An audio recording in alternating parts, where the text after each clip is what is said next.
सच्चाई सच छुपने नहीं देंगे। नमस्कार, आदाब। देश की सच्चाई में आपका स्वागत है। इस समय मैं उत्तर प्रदेश के गाज़ियाबाद के साहिबाबाद विधानसभा में हूँ।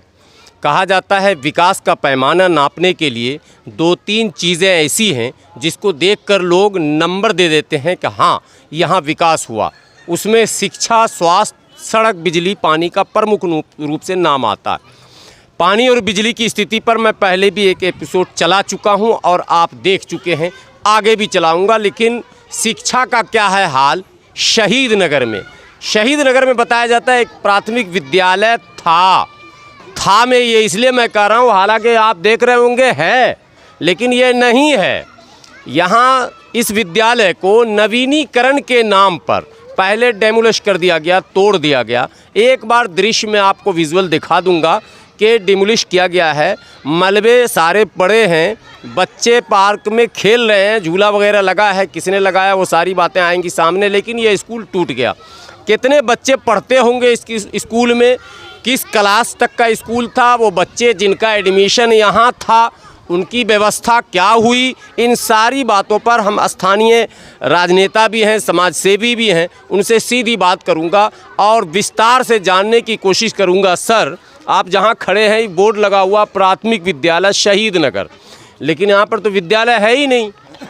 दरअसल क्या है कि ये सरकार का जो कार्य करने का तरीका है, कहते हैं कि जहां पे शिक्षा नहीं वहां पशुता का वास हो जाता है।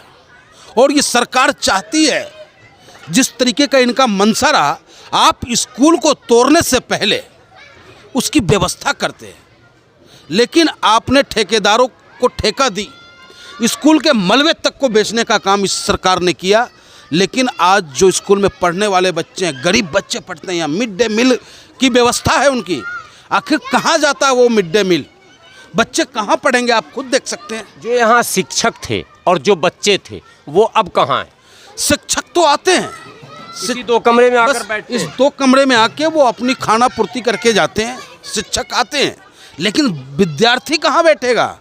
शिक्षा उसे किस कमरे में दी जाए, कहाँ बैठाया जाए? आप देख लें, जगह नज़र दौड़ा लें आप। नहीं तो जिस समय ये तोड़ा जा रहा था तो आप लोगों ने कोई सवाल नहीं किया कि तोड़ा जा रहा है तो इसका कोई वैकल्पिक इंतजाम तो करना चाहिए ना? सवाल हमने किया।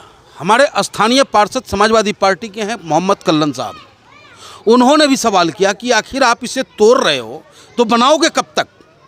तो हम लोगों से यह कहा गया कि इसके टूटते ही 7 कमरों का निर्माण होगा और 2 मंजिला निर्माण होगा। लेकिन आज 6 महीने हो गए, माननीय मुख्यमंत्री योगी आदित्यनाथ जी को पत्र लिखा हुआ, बीएसए को, जिला अधिकारी को, जो भी इससे संबंधित अधिकारी हैं, उन सभी अधिकारियों को बार बार हम पत्र लिख करके दे रहे हैं कि स्कूल की दीवार खड़ी की जाए, स्कूल का कमरा बनाया जाए, बच्चों को शिक्षा से महरूम न रखा जाए। लेकिन इस सरकार और सरकार के अधिकारियों पे के कानों पे जू तक नहीं रेंग रहा। और इससे पता चलता है कि ये सरकार चाहती है कि प्रदेश की जनता, जो युवा पौध है। साहिबाबाद के विधायक कौन, किस पार्टी के हैं? भारतीय जनता पार्टी का विधायक और सांसद लोग, हाँ, सांसद Bharatiya Janata party, mayor Bharatiya Janata party, मुख्यमंत्री भारतीय जनता पार्टी, राज्यसभा की लाइन लगी हुई। और आपने देखा ही कि जिला पंचायत पे भी कब्जा अपहरण करके इन्होंने किया। हमारे सांसद निधि में भी पैसा नहीं है, विधायक के पास भी पैसा नहीं है और सरकार के पास शिक्षा मंत्रालय में भी पैसा नहीं है। ये जाने कि इन पे पैसा है कि नहीं है, हम तो डिमांड कर रहे हैं। और आपके माध्यम से हम सरकार को जगाना चाहते हैं कि यहाँ के गरीब बच्चों को शिक्षा से महरूम न करें, जो उनका अधिकार है वो अधिकार उनको देने का काम करें। यहाँ तो आबादी मिश्रित है, हिंदू मुसलमान दोनों रहते हैं। बिल्कुल, हिंदू मुसलमान स्कूल पाठशाला में हिंदू और मुसलमान की बात ही नहीं आती है। लेकिन ये सरकार, लेकिन मैं आपसे एक बात कहना चाहूँगा, बात पे बात, कि जब शिक्षा का मंदिर, विश्व स्तरीय शिक्षा का मंदिर, एक नेता जिसकी ईमानदारी की कसम खाई जा सकती है वो नेता है आजम खान साहब, जब उन्होंने सस्ती शिक्षा देने के लिए कॉलेज बनाया तो ऐसे व्यक्ति को जेल भेजने का काम किया। ये सिर्फ मंदिर और मस्जिद पर लोगों को डाइवर्ट करके रखना चाहते हैं। और स्कूल जो मंदिर है हमारा, शिक्षा का मंदिर है, इसकी दुर्दशा आंखों से देख करके आंखों से पानी आ जाता है। यहाँ के आसपास के लोग परेशान हैं। अब बच्चा है, पार्क में झूला लगा है, नगर निगम के द्वारा हमारे पार्षद ने लगवाए, अब खाली पड़ा है, चारों तरफ से खुला है, बच्चे शोर मचाते हैं। कब से, कितने दिन से ये टूटा हुआ है? 6 महीना हो गया साहब। 6 महीने से स्कूल अपने निर्माण की बाट जो रही है और ये सरकार अपने प्रत्याशियों को जिताने में लगी है। शिक्षा से दूर दूर तक कोई वास्ता नहीं है इसका। 2-4 कमरे का निर्माण सरकार नहीं कर सकती है। सांसद महोदय का अपना अलग एक निधि होता है, विधायक जी का अपना अलग एक फंड होता है और राज्य सरकार के पास मंत्रालय का अलग अलग फंड होता है।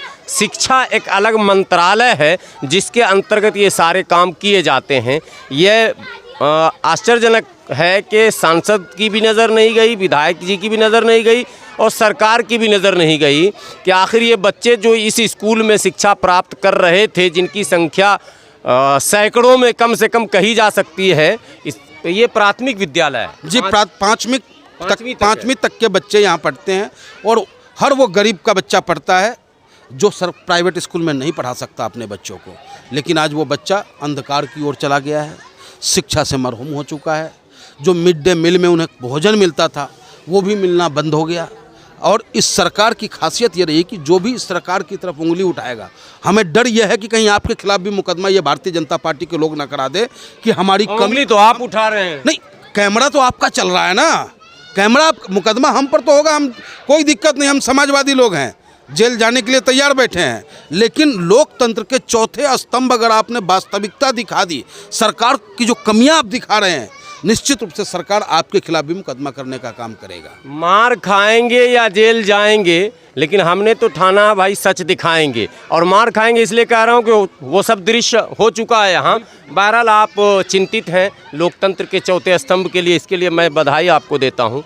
लेकिन सवाल ये होता है कि क्या इस तरह की बेसिक माने जो ज़रूरतें हैं, इसके लिए आंदोलन नहीं होगा क्या?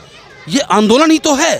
पहले हमने पत्र के माध्यम से आंदोलन किया, अब जब वो पत्र के माध्यम से नहीं सुन पा रहे हैं तभी जाके हमें आपकी आवश्यकता महसूस हुई। हमने आपको डिस्ट्रिक्ट एजुकेशन ऑफिसर वगैरह को रिटर्न में दिया, बीएसए अधिकारी को रिटर्न में दिया, जिला अधिकारी महोदय को रिटर्न में दिया, माननीय मुख्यमंत्री जी को रिटर्न में दिया है। टोटल कागजात मैं आपको पेश कर दूंगा। सबके संज्ञान में है, सबके संज्ञान में है, लेकिन सबके सब आंख मुंदे बैठे हैं। सब ये चाह रहे हैं कि आने वाला पौध अशिक्षित हो ताकि वो अपने हक की बात न कर सके, लोकतंत्र में क्या उसका अधिकार है उसकी मांग न कर सके। अगर बच्चा अशिक्षित होगा, उनके पास शिक्षा का ज्ञान नहीं होगा, तो सरकार रोटी देता रहे, उसी को वो अपना भगवान मानता रहेगा। और सरकार यही चाहती है कि हमारे आने वाला पौध जो है शिक्षित ना हो।